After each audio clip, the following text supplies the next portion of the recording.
Are you a sports fanatic? You get off on college football, college basketball, the NBA, the NFL, golf, ping pong, and sports betting.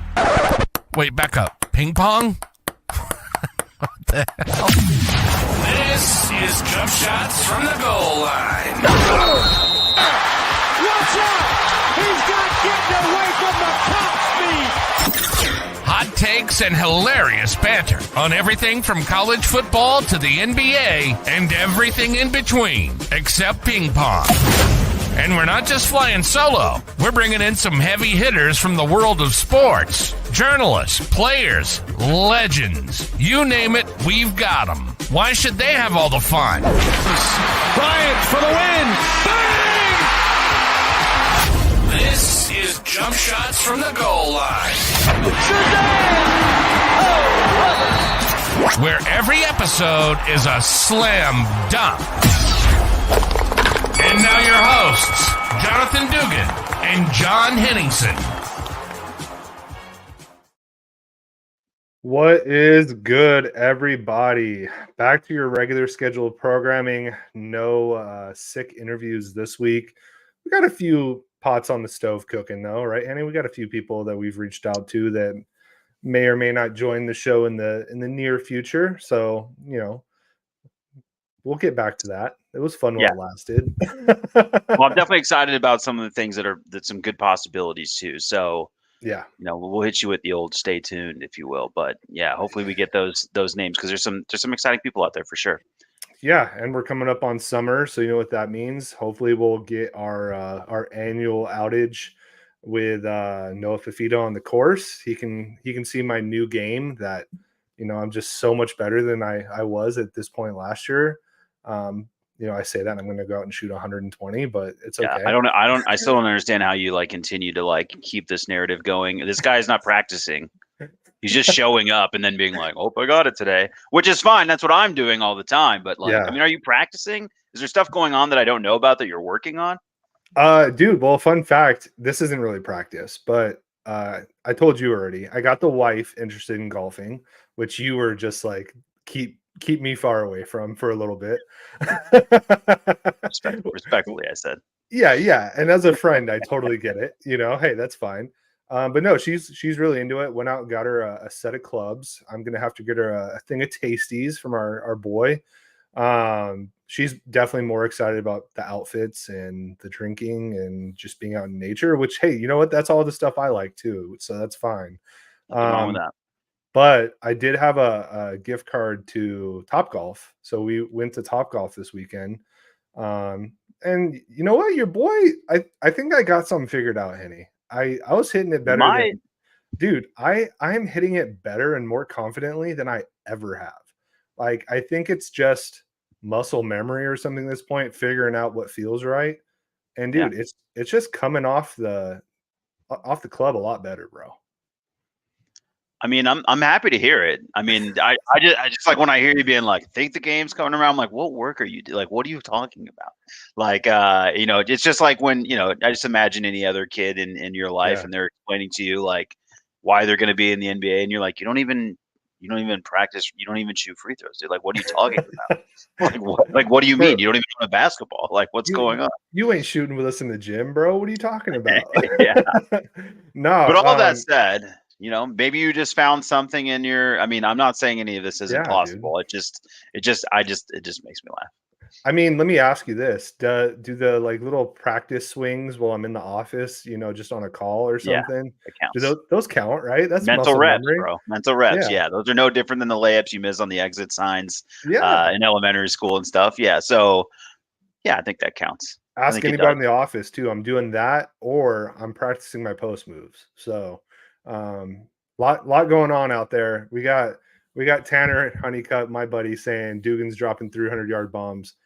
Henny you can attest. Yeah, when you hit it, obviously hits it a long way. If you guys don't know, he's a big guy, and so like when he does hit it, it definitely goes.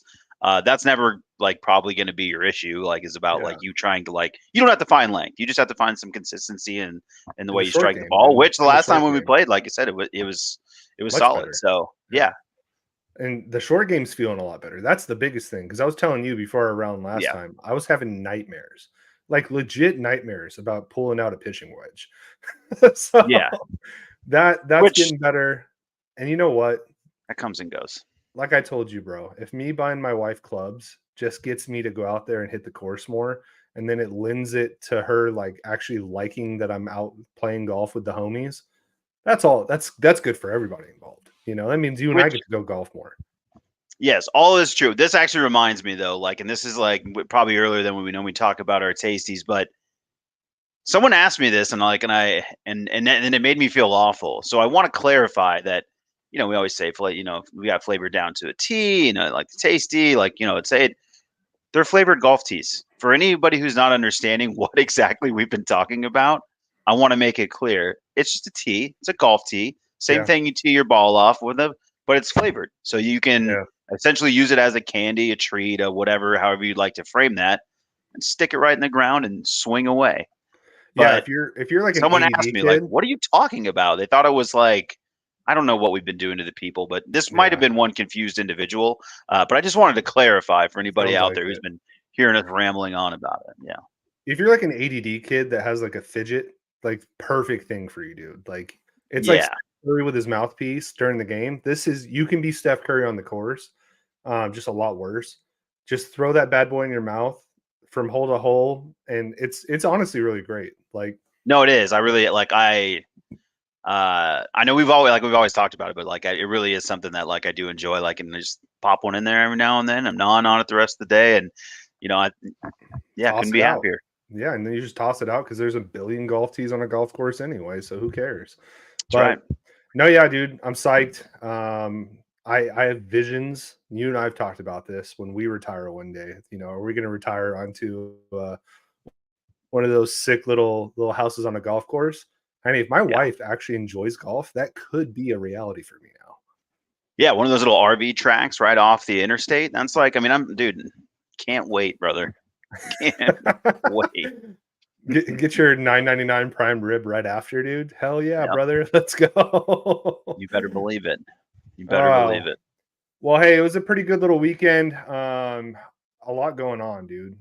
Obviously, we had the NFL draft. Like I said, I went to Topgolf. I planted some new plants in my planter. So I know that you're the one guy that will be hyped for me on that one. But yeah, NFL draft. It was interesting. I mean, the first, what was it, dude? Like the first 13 picks were all offense. So I think the whole league has seen this Kansas City Chiefs stuff and just gone, all right, if you can't beat them with defense, you might as well join them with the offense and see what happens. This led to some interesting decisions, though. You know what I mean? So, for example, what was it, like 6 quarterbacks going in the first 13 picks? Absolutely bananas. As a team that already has an established quarterback like our teams, couldn't have played out any better for us, brother. Like that was great. Facts. I love to see it. But there were some interesting quarterback picks. Obviously, the Michael Penix Jr. pick is just being flamed. I put my draft hat on, and I do this every year. I don't think Michael Penix Jr. is a bad player. Obviously, he was super good at Washington. Honestly, was pretty good at Indiana, but perpetually injured. Had this past year definitely was not injured. The year before that had some good health. Finally went to a team that had a good offensive line, right? Playing in a conference that's not known for defense, and he put on. But that's not going to be the case in the NFL, especially on the Falcons. But that's part of the reason it got flamed. Mainly it got flamed because they just paid Kirk Cousins just oil money to be their quarterback until he's like 48 years old. Didn't give him any kind of notice except a quick phone call right before the pick. What were your thoughts when they made that pick, dude? Because you're a Pac-12 guy as well. Yeah, so the thing that's like, I mean, it's the second part, right? It's the second part that you outlined is the part that doesn't make sense to me. Drafting Michael Penix Jr., like, that makes sense to me. That's not crazy. Even at 8? I think even at 8. Like, what? I mean, I really, like, I'm a pretty firm believer that you're just throwing darts to the dartboard when it comes to these quarterbacks. I think the dartboard looks a lot better for organizations that have some foundational presidents or a good coaching staff or like those Yeah. sorts of things. So like if I'm a Michael Penix Jr. fan, am I hoping the Falcons draw that straw? Probably not. Right? That's probably not the organization that I'm like, there's a safe landing. But in terms of like taking him at 8, like that doesn't really, I think people are going to take a stab at quarterback. What I just don't understand is the secondary part that you outlined, like how you're giving this guy money and then bringing in another guy who's now going to actually be a rather expensive backup quarterback. So now you have a lot of money in that quarterback room, which doesn't really make a lot of sense to me. The whole point of drafting a rookie quarterback, as everyone in the fucking world has outlined at this point, is that you get him on a rookie deal and you get a cheap quarterback and then you can build the roster around it. This is essentially what everybody's trying to do. And the Falcons said, not us, baby.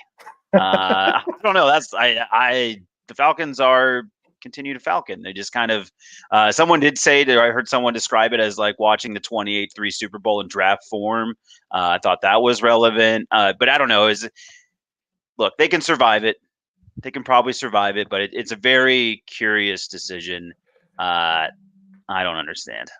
Yeah, we got Jared Hickman in the chat. Bear down, fellas. Crazy to think that Foles and Penix will have backed up Kirk in their careers. You know what, dude? Like, if Michael Penix Jr. can have just a slither of the career that Big Dick Nick has had, he's going to be all right. All right? Like, go out, win a Super Bowl. Maybe Kirk gets hurt. You have an insane run. That's what dreams are made out of. By the way, before we keep going on the NFL draft, since Jared did bring up Nick Foles, seeing Nick Foles come back to Tucson and be amongst the boys, that was so cool, dude. Like, I hit up Noah and I was like, how cool was that? And like he spoke super glowingly, obviously, but Nick Foles, dude, what a legend. Yeah, everybody loves Nick, man. I mean, you never hear a bad word about Nick Foles. You see him, everybody's happy. And to your point, and actually, like as you bring him up, I think like Penix Jr. compared is like somewhat similarly, right? He's really going to be a pocket guy who stands in there and slings it. And he's going to take some chances down the field. And I mean, that's the thing is I like Penix on the right team. I think it's like a good pick. Is it too early at 8? I don't know. Everybody got quarterback drunk. So like once the runs start happening, we see it with the drafts. That's how these go. Fortunately, I might be on the side of one of those smarter franchises now who starts those runs as opposed to being on the tail end as Tom Telesco, the tailing master, used to do himself. He's like, oh shit, are they taking all of them now? Well, we should get one. So it was nice to see that trend get bucked a little bit. But I mean, Penix Jr. thing, yeah, super curious. But all in all, I don't know. It's just awkward because, excuse me, I want to root for him. Yeah. I kind of like want him to like fall in a good place, but basically they've made a bad situation for both him and Kirk. So I don't understand I don't get it. Yeah, I mean, Kirk's a consummate professional, so I don't think it's really going to mess with him too much. The thing that's weird though about this is like they were trying to follow the Jordan Love model, where you take a good traitsy quarterback that has room for development and like have him back up your starter for a couple years. Some of the funniest like things I saw from this pick were two things. Number one, Arthur Blank just absolutely looking dumbfounded with his GM that they made the pick. Yeah. That the was explanation incredible. Part was hilarious. Yeah, he's like, so you gotta understand, there's like a quarterback, and he's like, yeah, I get that. Yeah. And then the second part was the GM then going out the next day, Terry Fontenot, or I think that's how you say his name, and he's just like, yeah, like if we're in a great position, if we don't have to use him for 4 years, we're obviously winning. Dude, like if you're not having to use him for 4 years, number one, Michael Penix Jr. is 24. Are you hoping that just at 28 years old you have a built-in quarterback? Like, here's the thing I don't understand is like Hendon Hooker last year with the Lions, right? Similar career arc as Michael Penix, didn't go to a national championship, but both do very similar things. He went in the second round. Also had injury concerns, whatever. That makes more sense to me. Go spend a second on a guy and maybe he earns a spot in a couple of years. You spent the number 8 overall pick when you just dealt out almost $200 million. By the way, shout out Kirk Cousins, just perpetual bag getter. When you could have gone one of these receivers, go help out the team, right? it's just overall a really weird move. Puts, I think, more than anybody, Michael Penix Jr. at a really weird spot. Yeah. Hopefully they have bionic knees by then because homie's going to need it. I saw a lot of people joking that he's had 7 ACL tears. Like that is a concern, right? But it is. He still I think- tested well, surprisingly, but yeah. And you know what? I don't want it to be all doom and gloom. I texted you this. The coolest thing about this pick was now we have a left-handed African-American quarterback in Atlanta again. yeah, And all is right in the universe. Like all is balanced, all is right. Just stay away from the dogs, Michael, and you'll be fine. You know, that's all I and his name's Michael. I mean, like it's I mean, it just doesn't stop. But yeah, I just want more for Michael Penix. I think it's a weird thing, and then I always do hate or think it's. I will just say this is just kind of like a general thought, not necessarily specific to this too. I do always find it so funny that we like consider these quarterbacks who come in at 24 completely geriatric. Like when we have all of these guys playing until they're 38 and 40, I'm like, if you get a good 15 years out of one of these kids, like I think it's going to be an okay investment. Yeah. I don't really understand like why we get so lost in that. I understand like in terms of potential, like where they're sort of at in their arc, if you will, like looking at it a little bit differently. But people really get lost in like, dude, he's already 24. He's basically retired. I'm like, that leaves like 15 years on the table if this is a really like if you actually hit on a guy. So I always think that stuff's just like nonsense. But just a random sidebar thought from the ageist NFL attacking these 24-year-old young men. Yeah, our buddy James actually sent me a really funny thing on Instagram earlier where he's like, us at 31, oh man, I feel great. I'm in my prime. And then ESPN on draft day, he's 28. Oh my God, he's going to die. Exactly right. Yeah, that's why I'll never be able to wrap my head around that fully. No, but hey, the happiest person in the room or just on draft day period was definitely the Denver Broncos because then they were able to sneak in Bo Nix at 13 and nobody really gave a shit. Because you want to talk about interesting picks. Bo Nix at 13 is also an interesting pick. Another team that you just got done trading for the Storm and Mormon out of the Jets with Zach. Keep your moms away from Denver Stadium. But then you go out and you draft a guy at 13 that, again, on the older side, pretty much universally viewed as like a second round kind of guy, and you draft him at 13. So I don't know, man. Some really interesting picks on the quarterback map. Honestly, I think Bo could do well. Again, we're Pac-12 guys. Like I watched that guy at Oregon just absolutely tear shit up. But not on that Broncos team. That Broncos team is just, it's bad. The Bo Nix pick, the best probably analysis I can give on it is I have a couple of Broncos fans who are, very close to me in my life, and I asked for a reaction and just sat on silence for a long, long time. So I'm not even sure that they were sure, what to think. And I've kind of summed it up as like, I mean, I'm old enough to remember like, oh my God, Bo Nix. And then like, Bo Nix. And then now kind of like, I don't know, I guess Bo Nix. I feel like I've been through all phases already of like Bo Nix existence, which is part of this whole thing of these guys that are 24. They feel like they've been in your life forever. Dude, so, Bo for sure. Bo, I feel like I've been watching since I was in college. So I have 17 different draft grades on Bo Nix over the years. So I really don't know what to make of it. I will say though that every time I see the pompous Sean Payton like little smirks and like thinking about how smart he is, I just know it's gonna fail. Like this guy's this guy sucks.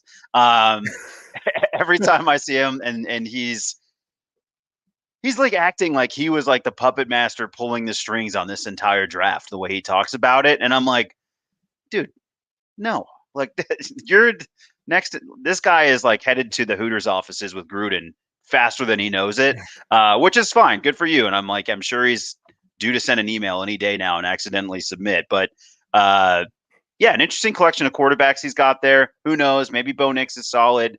He obviously had a really big year at Oregon. But again, if you talk to people that are really looking at it, and I think our eyes know a little bit too, they're still running a college offense. That's not a extremely, which isn't to say that it can't translate, not that it will, but Bo Nix has basically been running, read and run type stuff for 7 years. or Yeah. 30 years or however long this experiment has been. No, for sure. And what was wild to me too is like, so obviously we had the massive run on quarterbacks. I think it was like the most quarterbacks picked like in the first, 13 picks or whatever it was. But then Yeah. we go like, I think it was the most picks without taking a quarterback after 13. Our boy Spencer Rattler finally goes to the Saints. I think that's actually a pretty good spot for him because Derek Carr is Derek Carr. Yep. What I did find funny was the rumor that came out today or yesterday that he slid that far because of the Netflix documentary that you and I have talked about on this show, which, you know what? Like, people are like flaming the GMs for that. But if you watch that documentary, you and I have both said it. He was an absolute clown in high school, and you know probably better than I do because you have buddies and stuff that probably have been around him. I don't know, dude. What are your thoughts seeing Spencer kind of fall down the draft boards? So, look, it's never been easy to like Spencer Rattler since that, I will say.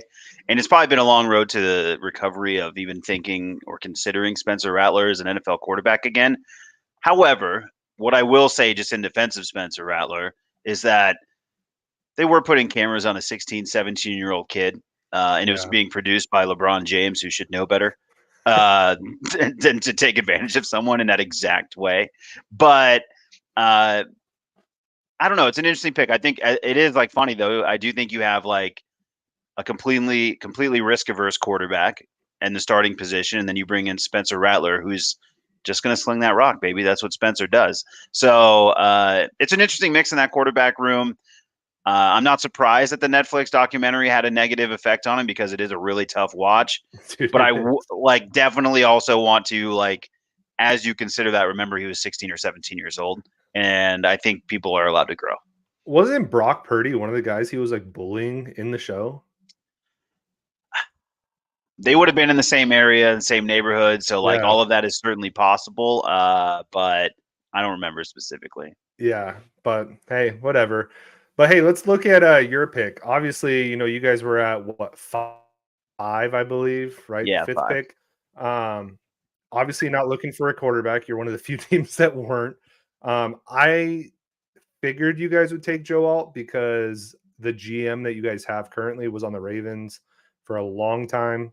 And that's kind of his MO. Obviously, you have a Harbaugh brother as your head coach who considers offensive linemen as weapons. So, because why wouldn't Jim think that way? The guy loves milk. So that should tell you all you need to know. Though I will say, even though like Neighbors and Rome Odunze were available, I still think Joe Alt was a great pick. I feel the same way. So I will also start this off by saying whatever Kool-Aid Harbaugh was serving, I was going to drink it no matter what. I was just. Did you sing the fight song with him? Just pour me the tallest glass. Nah, I still don't really quite know, and I can't fully become a Michigan man. But although I am, obviously have those connections now. But yeah, but I don't think I can go full Michigan man, sing the song. Although it was funny to watch. I mean, the guy creates like some really interesting content. Intentionally, unintentionally, I'm not sure, but he's an interesting guy. And I just love that they're going to do exactly what they told us they're going to do. It's also not a bunch of smokescreen. It's also not a bunch of BS. It's not lip service. It's like, hey, we told you came here to run the football. That's what we're going to do. And then they were able to go back at the end of the draft, and I really think get some really nice project guys in terms of, potential guys that could be hits in the wide receiver room. So they didn't abandon it. I think they went for the sure thing and the place where it matters most. You now have 2 bookend tackles around a premier quarterback. Yep. Slater and Alt. Yeah, they were able to pick up a back later. So yeah, I was just fully drinking up the Kool-Aid every single sip. Even the middle linebacker from Michigan, that pick feels right. Come on in right away. Put the green dot on. All of a sudden, the defense makes sense. Get Derwin James back to playing football. He never wanted the green dot. He didn't want to see the green dot. This linebacker is everything that Kenneth Murray isn't. Everything I'm seeing is absolutely delightful, and I think I'm actually excited about football. That's so strange for me to hear that coming from your mouth. Yeah. No, I love the Ladd McConkey pick though. Like, ridiculous name, just absolutely. Oh yeah. What is that name? Yeah, absolutely zero, like, as the kids say, riz. Yeah. But you know what? Like, that guy was an absolute baller at Georgia. Like, if you watch his tape, like, he's quick, he's a great route runner, he's everything that you want out of a receiver. His name is just Lad McConkey, so you're Yeah. gonna get flamed a For little sure. bit for it. Yeah. But yeah, you're totally right, dude. Go out, get your book in tackle. Look, at the end of the day, it doesn't matter who you have at wide receiver if your quarterback has 3 seconds to throw it. We saw that last year with the Chargers. Now you go in, you have a much better offensive line, at least on the ends. It's still a little bit shaky in the interior line there, but hey, you're gonna, like you said, like this is a Jim Harbaugh ran team, Greg Roman style offense. They're gonna go out there, punch you in the mouth.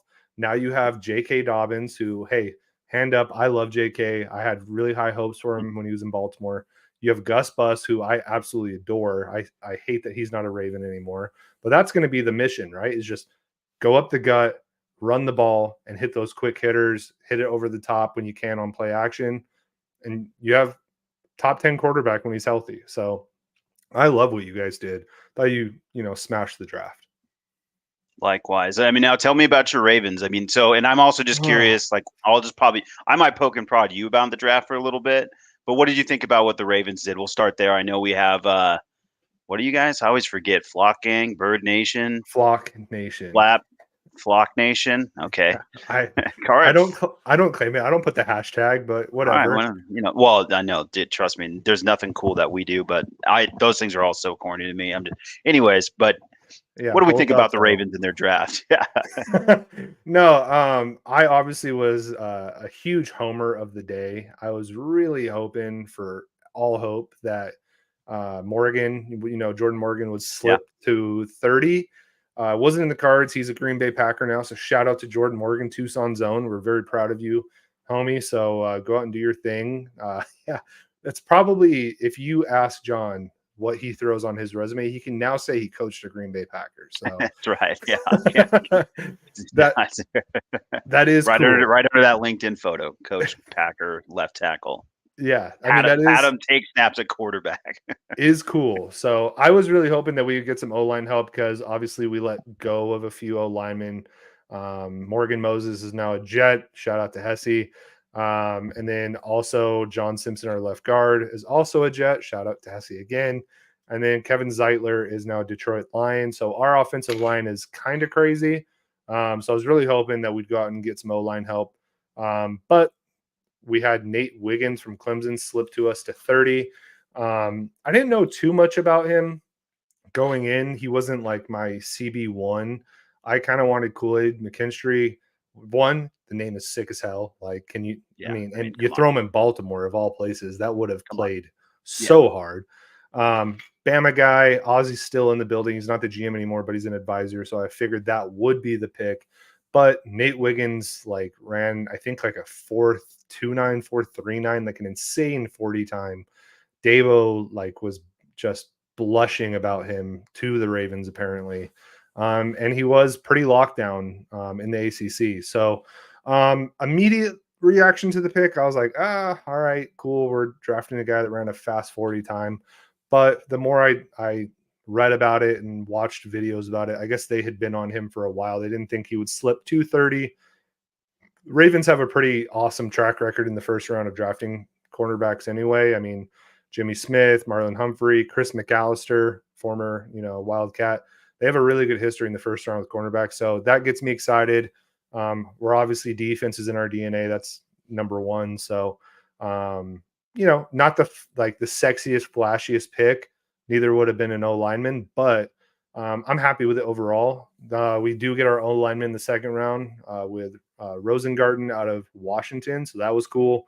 A right tackle through and through, which is exactly what we needed. We ended up getting a wide receiver, the wide receiver out of UNC, Tez. I think his last name is it Watkins, Wilson, something like that. I can't think right now, but he's all the traits that you want. You get him in the fourth round. So No, I liked everything that they did. The one pick that me and my friends, including Wags, who was on the show a couple weeks ago, absolutely flamed was drafting Devin Leary, the quarterback out of Kentucky, because why the fuck would you? Tez Walker, thank you, Chase. I'm so glad you're watching the show right now. I'm going to hear about this tomorrow. And by the way, I love that your YouTube says Michelle and Chase. So shout out to Michelle, your wonderful wife. No, but drafting Devin Leary like in the 6th, like I get it, a 6th-round pick. Like, what are you bitching about, Dugan? Bro, like this guy, he is a turnover machine. He had 12 interceptions this past year, which doesn't sound like a lot, but he also fumbled the ball like just as much. Like at the end of the day, time to switch accounts. There we go. Trophy Chase. There. All right, he's in the building. All right, we're good. We're good. No, but like in terms of like a pick in the 6th round, like there were guys out there that I think would have been better picks. Like you can get an undrafted free agent quarterback. I mean, look at the guys that are available, like so Sam Hartman would have been fine. Like we don't need Devin Leary. So that one got flamed quite a bit. But other than that, hey, we got a good running back out of Marshall. Like I like the draft overall. It's getting pretty good grades, but we'll see what happens. So what else stood out to you? Was there anything else that jumped out to you in the draft at all? Anything that surprised you? Do we need to talk to our Cardinals fans? Who else is out there that needs to hear from us? React to me. What else needs to be said about the draft? Did we miss anything? Like any big storylines? I mean, a couple things. A couple things. Cardinals did do well. Getting Marvin Harrison Jr. I mean, that's been a wet dream since like September for them. So, yeah, it's a long. Yeah, they needed that. Yeah, they needed that. Like that's been weird. With Kyler back in the fold, I mean, that could be lightning in a bottle. You got Chase on here. I mean, that could be an absolute home run dynasty pick. So that's going to be fun for sure. I think we would be remiss if we didn't talk about the cats that got drafted, right? We already mentioned Jordan Morgan, but, you look at Jacob Cowan going into the 49ers. I think that's an incredible fit for him being in that Shanahan offense. It's going to be very, very similar to what the Cats ran, just that kind of spread pro style offense, real quick hitters. That's what Jacob does. I think that's a great fit. Tanner McLaughlin going to Cincinnati. I hate it because it's in my division, but God, look, that's going to be such a good fit for him too. And then we had a lot of guys that got signed as undrafted free agents. I mean, that ask any Cats fan, that's not always a real thing. Like, I mean, they might get a camp invite, but they don't get signed as an undrafted free agent. But they actually got it done. So that was cool to see. Taylor Upshaw getting signed, a few other guys. I think they're going in the right direction. Then I sent you that 2025 mock that has 3 Cats in the first round, between T-Mac, Jonas Savaiinaea, and Takaro Davis. It's going to be fun. And, Chase will tell you this too. It's never too early to start thinking 2025 mock drafts. I've already started playing around with them. So, outside of that, man, I do need to get Chase's opinion on that Arizona State transfer quarterback too. By the way, I can throw those in the comments, or just we can wait. I'll catch up with you, Chase. But I definitely want to hear about that Nebraska transfer. I'm hearing great things. Oh, him and I talked about it, and he put it this way: it's going to be. Yeah, Chase said he already moved on to 2025, but yeah, the quarterback for Nebraska last year, he said it's going to be a guy that ASU fans, which this is so true, they're going to be so hyped about. He has all the traits, blah, blah, blah.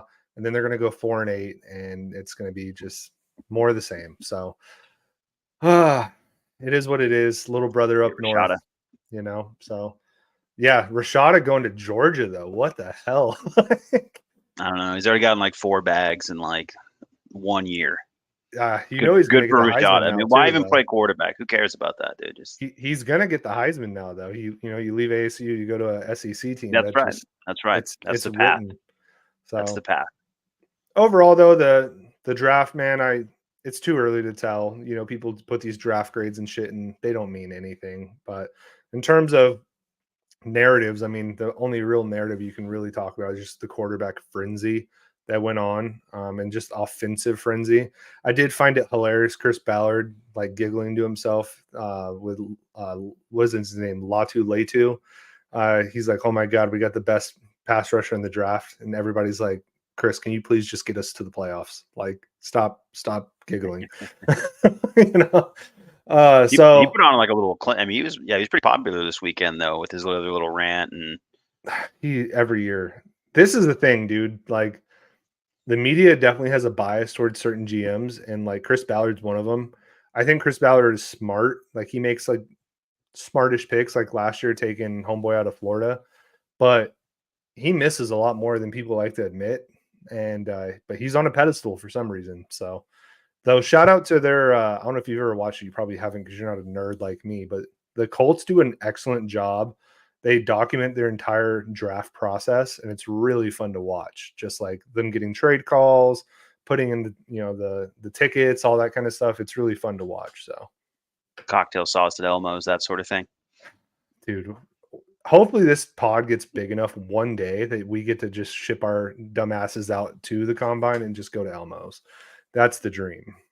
Just go to Elmo's. We don't even have to go to the combine. I mean, if we can just get to the pod to the shrimp cocktail, I'd be stoked.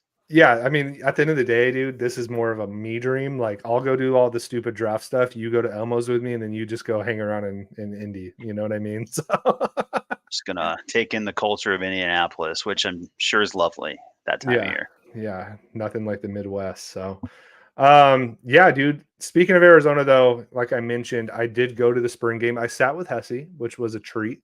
Shout out to our good friend. Not a whole lot that you can take. Yeah, Chase, start an LLC and write off as a business trip. Brother, I'm already thinking about it. I already got the wife.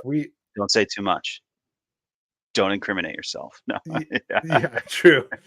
I was gonna say, if we got our taxes back, we owed about $7,000, and the wife was like, "Hey, why don't we just make your pod an LLC?" And I'm like, "Oh, here we go." And he said too much. All right. No, I tried warning him. Like, I just these are good ideas in your diary, dude. Like, yeah. In the eyes of the law, I am only writing off true business expenses of IRS. Like, do not come knocking down my door. Go knock down on my wife's door. All right, she's the one. All right, not me. John Dugan, not a businessman. He's a business man. Yeah, I'm with you. That's fine, dude. I mean, I got you. No, I told Henny about this plan when we went golfing, and he's like, "That's fine. Go ahead and do that, but that's a you thing." Yeah, sounds like a you and Jen LLC if I've ever heard it. No, but I did go to the spring game. It was pretty packed. It was cool to see. I've been to a few spring games, and usually they're pretty empty because the football team's usually not all that. But it was cool. It was super packed. Shout out to Humberto Lopez and Jim Click for buying 4,000 tickets and just giving them away for free. So I don't know if you can truly be like, oh my God, everybody's bought into the program, or is it just a free event on a Saturday night? But it was cool to see. The shitty part about the spring game, I'm sure you've heard, Henny, is they didn't have enough players to run a traditional spring game because of just the injuries that they've had. And obviously Jed Fish, his maniacal shitty ass, just taking players every single week, it seems like. So they didn't have enough to roster out a full spring game. But from what I could see, it was cool. Noah looks terrific. Definitely like the CEO of the team, which is so cool to see, dude, because like you and I interviewed him day one, and he was just this like green kid that knew nothing and had real, he had expectations of himself, but I'm sure, he wouldn't lie to you and tell you that he envisioned this. But dude, he's the guy, taking pictures and kissing babies out there on the field. So that was cool to see. The offense itself looked pretty good. Shout out to Malachi Riley. If you want to take notes as a Wildcat fan, guys that could impress. Kevin Green obviously transferred today, didn't transfer, but put his name in the portal. Malachi Riley was standing out like crazy at the spring game. There's a few receivers on that team that looked really, really good. And apparently Brennan's whole style is very much a rotation at wide receiver, unless your name is T-Mac, right? And then you're just on the field 24/7. So it was cool to see a few guys pop out. They definitely use the tight end. I can confirm that, which let's go, baby. Dialing back the clock a little bit, but they got a few really nice tight ends. It was cool to see Kean Burnett out there. The O-line is pretty bad right now. Pretty bad. They got a few guys hurt, and they were just on 3rd and 4th stringers, and that defensive line was just mauling through it. Speaking of defensive line, did get to see our boy Chuba Maye out there. And let me tell you, the hair was a-flowing. It was very easily noticeable. You're like, where's Chuba? Oh, the biggest guy on the field with the longest hair. That's our boy out there. So it was cool, man. Obviously, the big thing with Arizona right now, I mean, it's fun to go to a spring game, but with the transfer portal coming to an end in, a few days here, it's madness, bro. It is absolutely madness. They had 75 different recruits on campus for the spring game. A mix between high school and transfer people. So, buckle up the next few days. If you're a Wildcat fan, it's going to get nuts. I mean, just people either putting their name in. We saw Jordan Washington, the freshman that everybody talks about being just lightning quick. He put his name out there. He's putting out freaking umbrella emojis and liking tweets about Wildcat fans being terrible. So that's fun. But he's still at the spring game suited up. So, I don't know what to think, dude. The transfer portal season is absolutely insane. It's tough to keep up with. But if you're a Wildcat fan, get ready because this team is going to look a hell of a lot different in probably a couple of weeks. But yeah, man, that's kind of what I got to report on the Cats. Yeah, I mean, I think it's just new normal, right? So that you just have to accept that that's what it is. These rosters aren't going to look like what they look like until essentially fall every year for the rest of the foreseeable future. So that part is what it is. And I just think whatever, the guys that are going to go by, I like what's happening here. They kept the big dogs. Those guys are sticking around. I think every single clip that you're seeing pushed out there from the spring game is just something that's wholesome, fun, and that this community wants to be a part of. So whether they're fully bought in and everybody's gonna we're gonna start selling out spring games, I don't know if that's ever gonna happen, right? I just don't know if that's that might be a slow burn where maybe at some point, but right, this is still the Western United States and people don't go to spring games. This has never been a big draw. I went to one with Rich Rod I went to saw Rich Rod's squad play in Phoenix at a high school stadium in front of 50 people. You know what I mean? And we did that. So it's never been a big thing culturally here. It's not going to be. I just don't think it's ever going to fully flip in that way. If it becomes a cool event for kids and families, cool. Right? That's a really great thing. And congratulations to Nebraska again. And let me know when you get those championship buses back out. But those things are looking a little dusty, my friend. But hey, Dylan Raiola looks good, though. He is absolutely right, though. Yeah, no, he's right. But hey, look, when you're in Nebraska, really all you can do is either go to a spring game or go to your tornado shelter. So really, tough scenes. Dude, those tornadoes were nuts in Nebraska this weekend, bro. Holy hell. T's and P's their way for sure. Real quick though, before you keep going, shout out to this current staff. Obviously, I was at the stadium at the game. They had a lot of former players there. A lot of former players. Our boy Tremaine was there, but they had obscure ass players too, players I hadn't thought of in 10 years, bro. And hey, guys I've been teeing and peeing for. Yeah, shout out to them. I mean, they're a big part of the shout out obscure ass guys I've never even I totally forgot about. Hell yeah, good to see you, brother. But let's see if you remember this name, Terrence Miller, right? Yeah. 6'3", 6'4", wide receiver. Yeah. I saw him in front of the stadium. I was with my wife and shout out to my wife really quick. I'm gonna be such a total piece of bitch right now, but she's been really trying lately to get into shit I'm into. Went to the spring game, listened to all my stupid bullshit about the program, and then I was geeking out because I saw Terrence Miller, recognized Terrence Miller, and I'm like, oh my god, that's Terrence Miller. You would think he was Odell Beckham Jr. or something. She's like, oh my god, who is that? And I explained everything to her and everything. So it was stupid shit like that. But dude, the program, this coaching staff gets it. Tremaine wasn't bullshitting when he came on the pod and said that. Yeah. There is a lot of former players on campus, and it was really cool to see. Kadeem Carey, who may or may not be coming on the pod, just throwing that line out there, reeling in if you want to.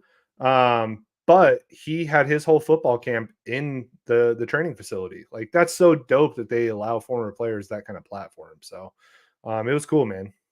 That's what I'm saying. It's a slow burn, man. But I think all the steps that they're taking are the right steps. I'll just say that. I love the momentum. I love what they're building from a culture standpoint. I think they're as the kids say, standing on their business in terms of what they say they mean, what they mean, they're going to say. It goes to the same thing I'm talking about with Harbaugh, right? There's no bullshit with it. What they tell you they're going to do, what they tell you their plan is, like genuinely and sincerely is their plan. And I think that'll resonate with this community. And it's also coming off of like, everybody feels like they got burned a little bit with the last guy, right? Everybody was invested. We were having fun with it. And then he kind of turned. And I think we know with this, with Brennan, it's going to be a very different situation. So yeah, I'm just really excited about it. I'm glad it was a good time. I'm glad there's a lot of player involvement. And from everybody I heard that went, like it was a good time. It was a good event. And, it ain't no Nebraska, but we're doing what we can out here in the old Pueblo. Yeah, the one thing I don't appreciate is how straightforward they are about telling podcasts that they will not be giving them media credentials. So any of our friends that are in the program, please put in a good word for jump shots from the goal line. We would love to cover you guys closer, but as of now, we're not welcome. So, by the way, just a little Vince sesh. I sent you the email that they sent me, and they said because of the overwhelming requests that they receive about media credentials, they cannot give it to somebody that represents a podcast. I was at that game, at the spring game. There were 3 media guys. Was it overwhelmed? Did they look overwhelmed? 3 media guys. So Shear, Spear, and Luke, or what did we get? Lev? Dude, you did not Lev, but yeah, we got Shear, we got Spears, and then some other dude that I didn't recognize. So shout out to them though. I appreciate both of you. But yeah, come on, Arizona. We're the voice of the players. We need a seat at the table. The hell, dude. But hey, no, I'm jacked up for the football team. It's going to be fun. I like where the program's heading towards. And hey, stick close to us because I'm sure that we're going to have more players and former players coming on the pod down the pipeline. So make sure you hit that subscribe button, click that bell for notifications so you don't miss those kind of interviews. But let's move on, dude. It was a sad day. It was a day that I think we knew was coming yesterday. I think we've known this day was coming since about – is November too early to say? No, not really. I don't think so. I would say by Christmas for sure. I was feeling pretty strongly that this was where the ship was headed. Yeah, the Phoenix Suns were swept in the first round by the Minnesota Timberwolves, the most shambolic roster of people I've ever seen put together. My God, man. There were so many times during the regular season where I'd throw on a Suns game and they just go out there and just don't give a shit, and I would end up turning it off. And this entire playoff series, I don't think I've ever watched a single Suns playoff series where almost all 4 games I ended up turning off early. But this took the cake. Every single game they got mollywopped by a team that they went 4-1 against during the regular season. But at the end of the day, a team that wanted it more, was hungrier, probably more talented if we look at it now, and definitely had more star power in the playoffs, at least this year, because Anthony Edwards is that freaking dude. He sure is. He put on an exhibition. He's not going to wait around for you to crown him. He's going to go ahead and crown himself, it would seem. So it was a lot of fun to watch Anthony Edwards. I don't normally get a lot of joy out of watching someone eviscerate my team, and I really didn't. But respect to the Ant-Man because he is doing his damn thing, and he is absolutely just willing his team. And I don't even think – I mean, yes, you can like talk about their roster and, certainly that some guys step up. I still think Cat's something. I still think Go Bears something. Yeah. I think eventually like that will end up biting them still at some point. I could be wrong. Maybe this is the rise of the Wolves. But I still watch Cat do really dumb stuff nonstop. I still see Gobert even in that fourth quarter of game 4, like couldn't get a bucket, catching the ball, looking goofy and looking like one of those unplayable centers. But we're supposed to be talking about the Suns, but that's how unfun they are to talk about, is that I end up talking about the Wolves. Because there's nothing. I'm just like, I don't even know what to say. They have 3 max guys. One of which that I would say I could at least make a discernible argument cares. But I wouldn't fight for KD or Beal at this point in terms of where I think their care level is. I begged of Devin Booker in my mind to be like, hey, will you at least go out and put 40 in this elimination game so you can point the finger at somebody else and so I can have a leg to stand on when I do the same? But ultimately, that was just like an apathetic performance by the team the entire time. There's nothing from a coaching standpoint that was exciting. There was just no joy in this Suns team from start to finish in the entirety of the season. The piece that probably I felt the most excited about during the course of the year ends up being Grayson Allen, who of course rolls his ankle and then can't even play. So that's a hell of a year. That's a hell of a year. The one guy that we went into the regular season like, God, I hate that we have Grayson Allen. Exactly. So what a year. I mean, I end up being like, I don't know. I think the Duke kid's the likable one.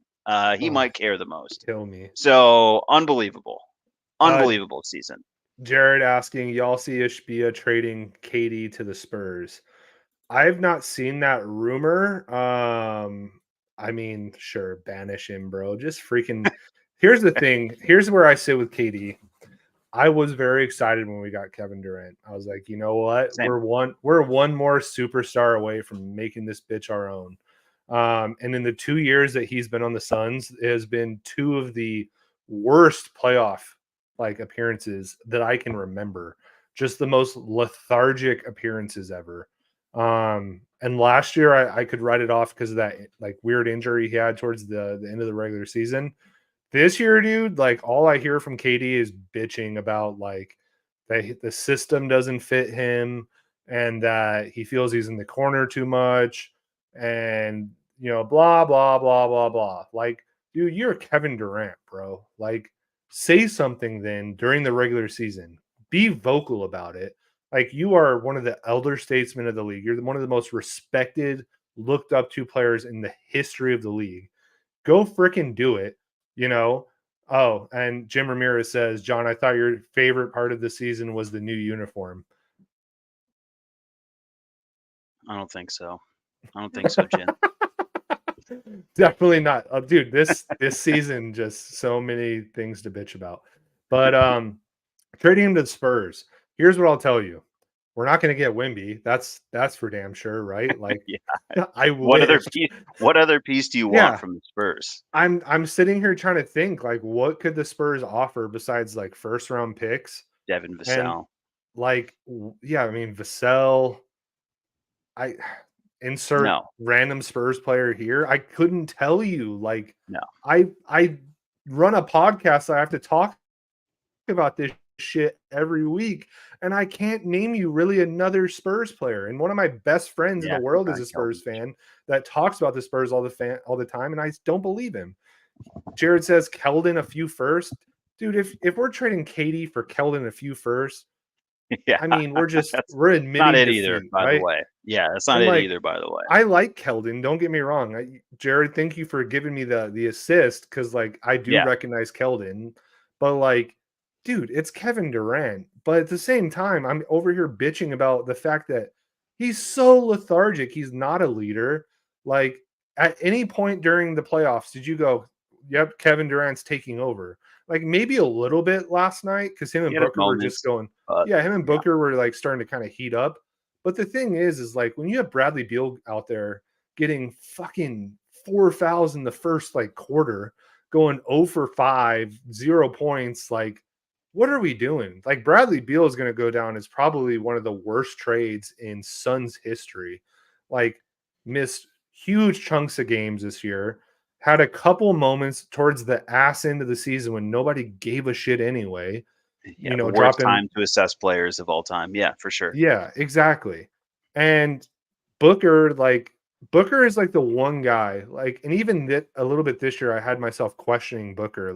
Agree. How much do you really want to win? It seemed more like he was on a nationwide tour of his new signature sneaker, which, hey, go get your money, young man, whatever. Yeah, that's what I said. People are like, what did KD bring us? I'm like, what are you talking about? I got Booker shoe deal. Yeah, dude, for real. But the rest of the roster, I tried so hard to prop up Yusuf Nurkic, and you took my legs out every single time, and you ended up looking more the better with this playoff series. I have never seen a lazier center in my years, bro. Bring back Marcin Gortat. That's all I can tell you. Bring back the Polish give me the hammer baby. Like, give me somebody that's gonna at least like hustle. You know how many times I would watch like the Wolves just do some kind of like a pick and roll, and like all Nurkic has to do, and forgive me, I'm gonna stand up really quick. I'm so hyped right now. He's gonna mute himself. He's JaVale McGee. Oh no, bro, he's out here like this. Guy goes right by him. All you have to do is move your feet, and he does that. Like, what are we doing? What are we doing, bro? Swinging gate defense. Yusuf Nurkic is exactly what I thought he was, which I'm not happy to say this, and I still keep like going back and trying to tell myself, because like, look, because the thing is, like, I don't have anything to stand on or to like fight about Ayton anymore, and like I'm too exhausted to even like speak his name, frankly. But I kept being like, okay, like whatever Nurk is, and it's fine. He's like a serviceable 5. And then we got Grayson. And then certainly, like, at least Nasir Little can play 1 minute a game. Certainly. Literally, like, started that fourth quarter last night. Like, turnover, foul. Like, he couldn't even be in there for 30 seconds. Like, literally 2 possessions, and Nasir Little had to, like, come screaming off the court like Roy Williams' ghost gave him the hook. And it was just like, this roster is like unbelievable. You're right. You're getting me fired up again now, because like I start thinking about Yusuf Nurkic's effort that we traded for Little and all of these things, and it's just absolute trash. Like, this roster is just absolutely dog shit. Like, I hate this team. They're so unlikable. I hate them. Like, I hate this team. This team was like untenable, not fun to watch, joyless, all of it. And like the thing that I am like, I guess, sincerely worried about, and I don't know, maybe I haven't watched enough like KD through the years, like full seasons, getting to watch whatever.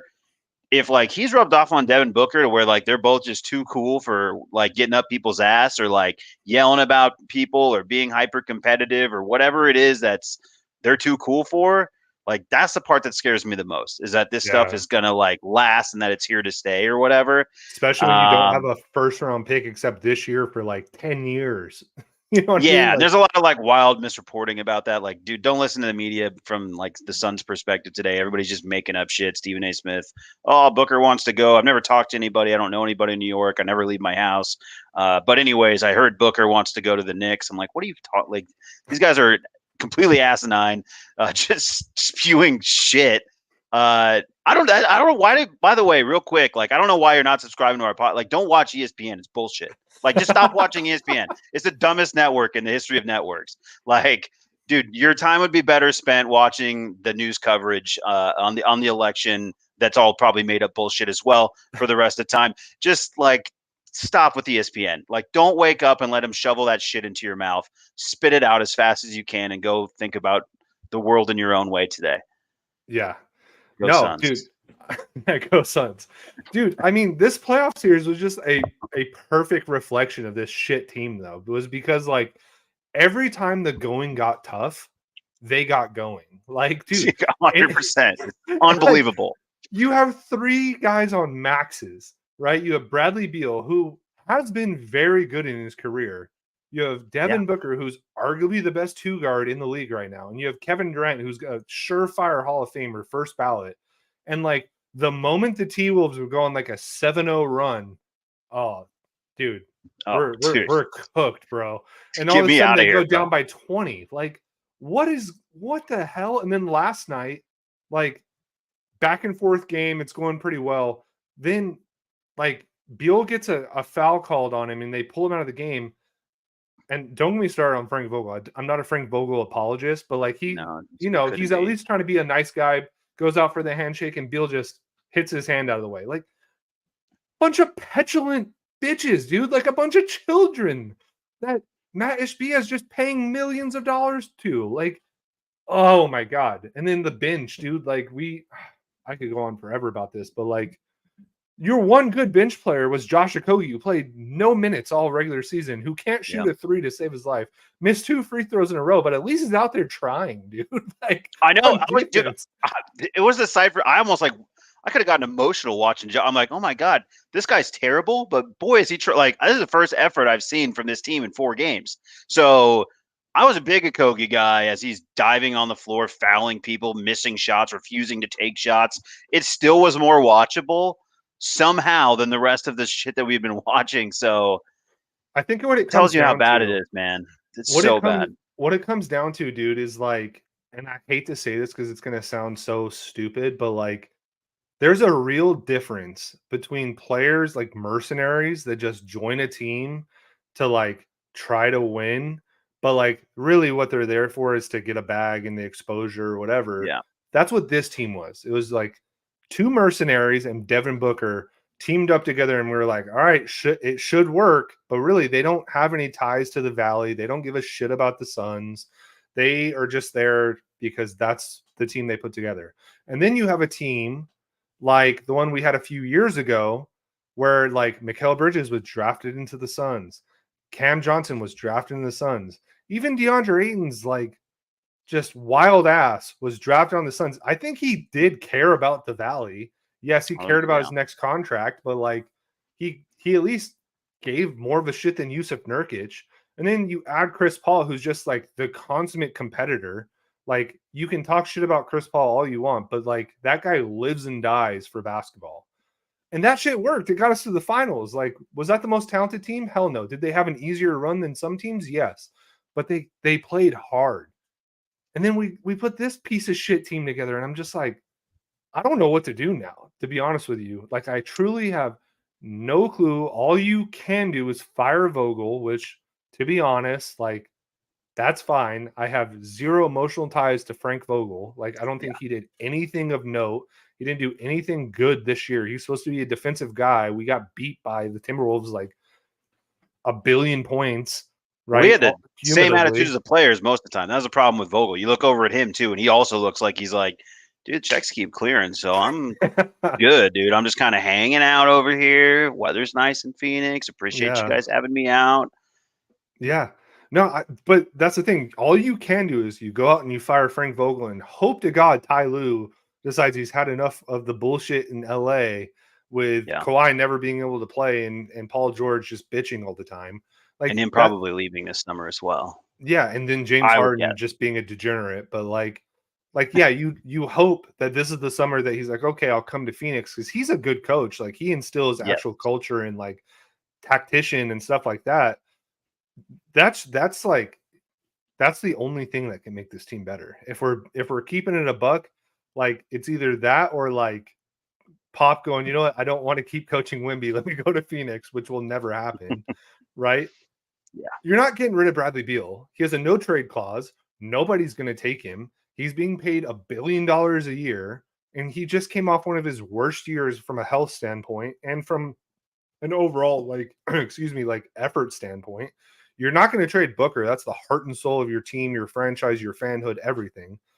And then KD, like, back to Jared's point, like, what can you get for KD nowadays?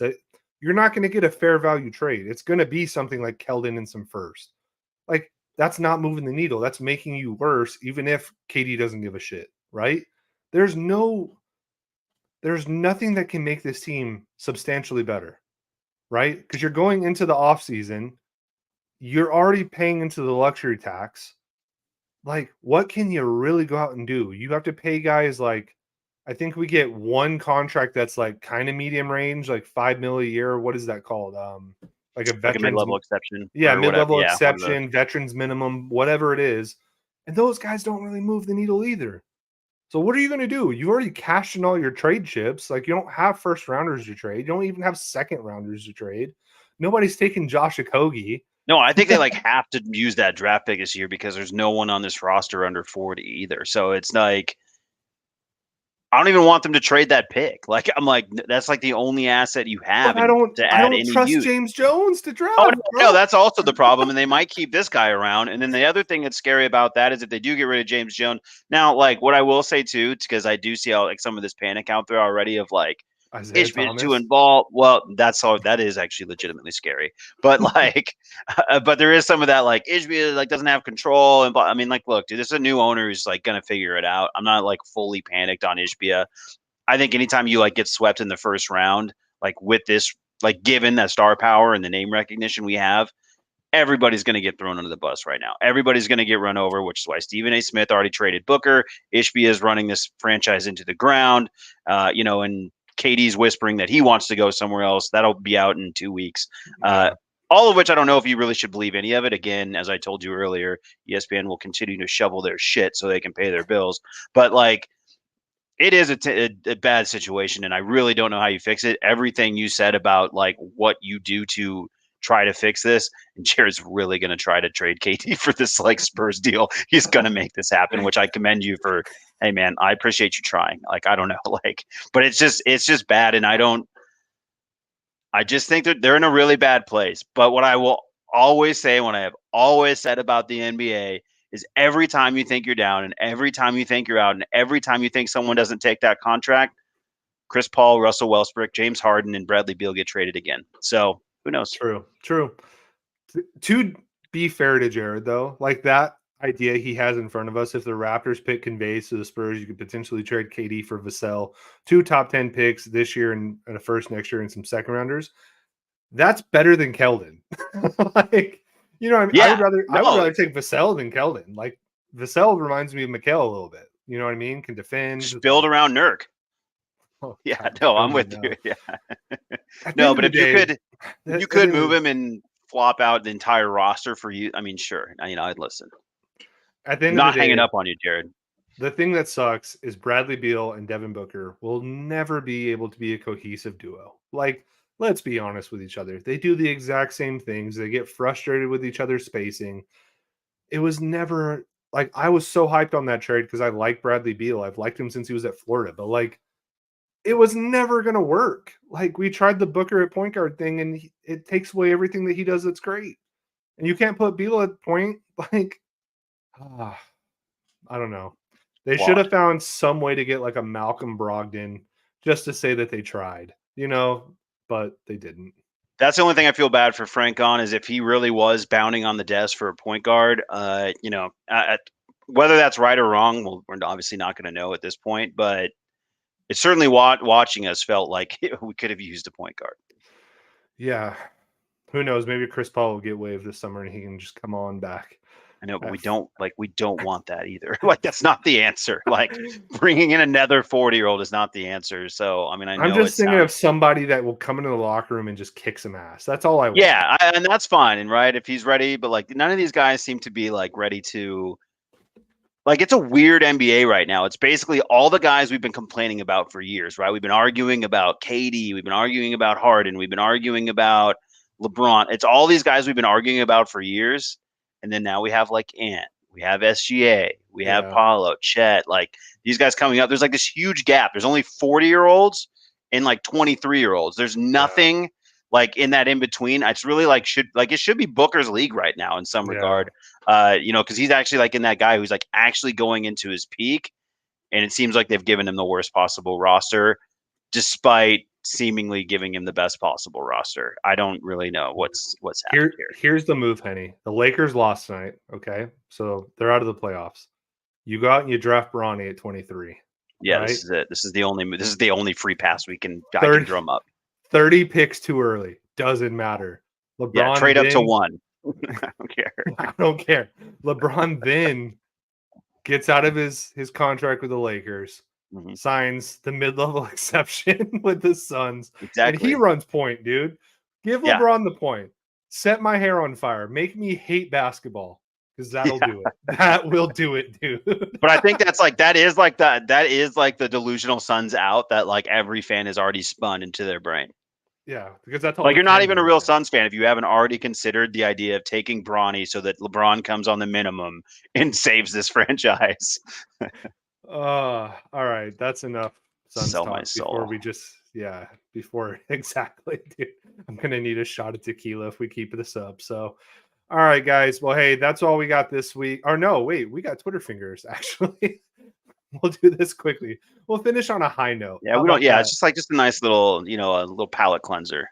Yeah, Jesus, we need it actually. I'm glad I remembered. All right, let's pull this up here. This is one that you sent over.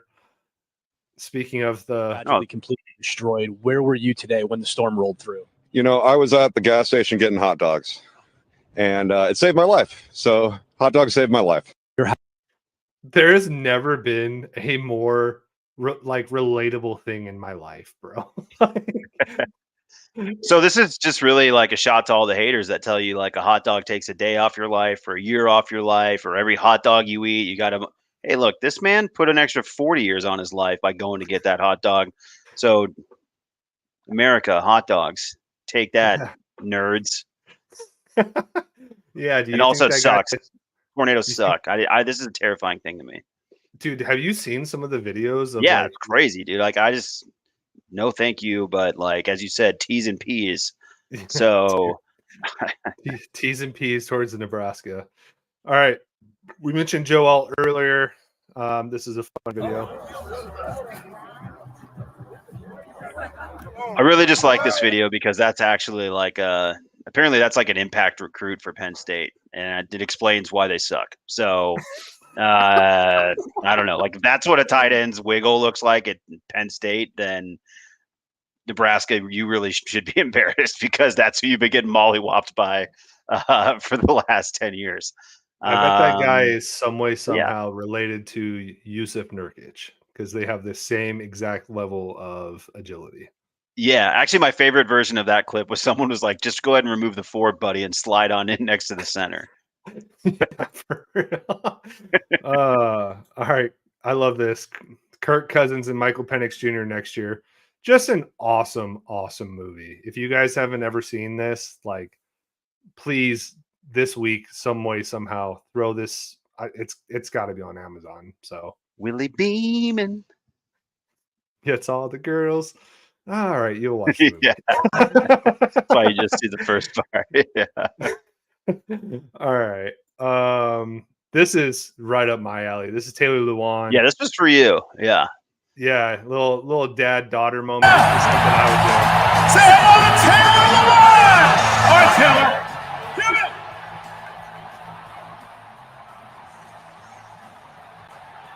Taylor Lewan slugs his beer. I think he's at a Preds game, right? Nothing cooler. Like nothing. Gives it to his daughter. Slugs of water. Crowd goes nuts. Great, genuine moment. I didn't see the water part. Let me see this. Oh, yeah, there we go. Getting after it. Yes. That's the kind of bonding you have to look forward to, my man. That's what I'm saying. This one was for you. As somebody with 2 daughters, let me tell you, gentlemen out there, if you don't have kids, we all want boys, right? Like inherently, we grow up, can't wait to have our son. As somebody that has 2 daughters, let me tell you, there's nothing cooler than being a girl dad. Just straight up, they love everything you love, and they love it way more passionately than your son would. I'm just being straight up honest with you, because at the end of the day, a daughter's first love is her dad, and like all she wants to do is seem cool to her dad. And like this is the kind of shit that they'll do. Like I'll watch Chelsea games with my daughter. I'll like play soccer with my daughter. She'll do anything, any kind of sports shit because she knows dad loves it. There's nothing cooler. Shout out to Taylor Lewan. That's actually a super cool video. All right, let's go. A little live golf. We didn't mention live today. We got to meet our daily quota. Yeah. We are sickos. It's like it's just me and you arguing about live for no reason. Like neither of us even care. Kevin Na. Yeah, Kevin Na probably best known. Probably. We're going right through that way.